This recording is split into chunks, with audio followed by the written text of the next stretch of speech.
Thank you for joining Wars of the Roses.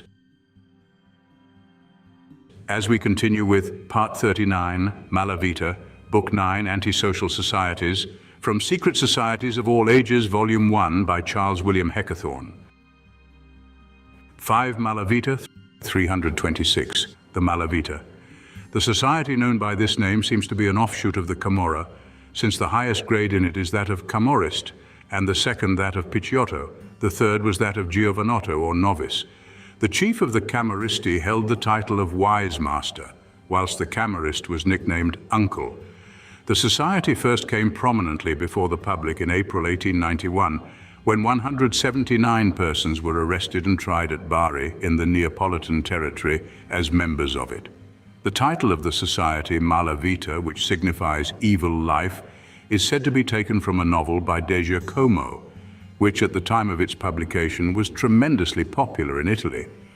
The discovery of the conspiracy was due to the disclosures of 9 members of the society who became informers. It appears that admission to the ranks of the organization was only procurable after numerous preliminaries. A person wishing to become a member had to be introduced by a member to the chief of the society, who would then instruct another associate to institute a rigorous inquiry as to whether or not the applicant was worthy of admission. All these negotiations were conducted in a species of thieves' slang. There were, as already mentioned, 3 grades of members, each possessing a separate head and, to a certain extent, separate accounts.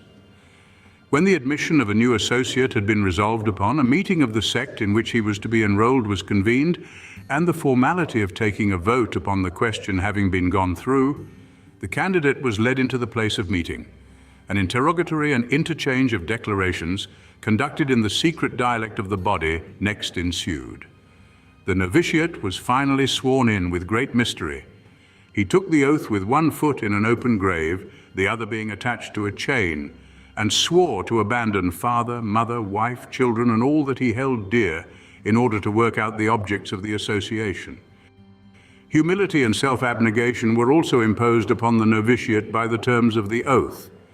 After the ceremony of initiation, the chief delivered a fantastic harangue intended to intimidate the new member by impressing him with a due sense of the fearful pains and penalties which would certainly attend any betrayal of the society's secrets or interests. No one was allowed to join the organization who had been a gendarme, a policeman, or a custom house officer. The principal object of the society appears to have been brigandage. The booty obtained in all predatory expeditions and the ransoms derived from the capture of unlucky travelers were thrown into a common stock, a certain proportion being, however, specially set apart for division among the Camorristi, whose duty it was, within 8 days, to divide the remainder among all the members of the organization, an exceptionally large share being claimed by the chief.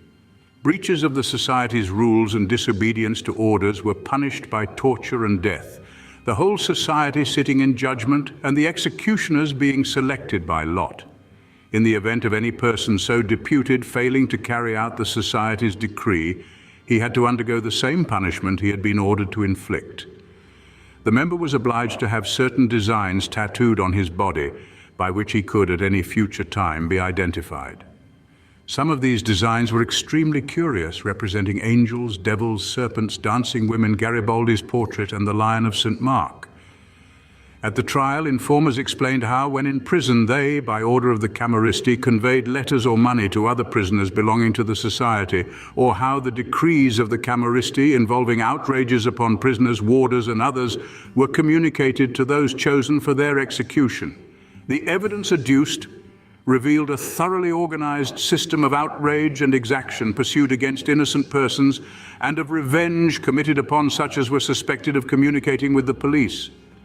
Severe sentences of imprisonment were passed on most of the accused, but the society evidently continued to exist, for in March 1892, about 160 persons, mostly young men between the ages of 20 and 30, were arrested as members of it.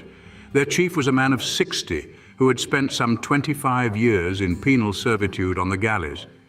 His followers were all persons guilty of various crimes, such as robbery, assault, and other acts of violence. They were, of course, sentenced to various terms of imprisonment, but the Vita Society still exists.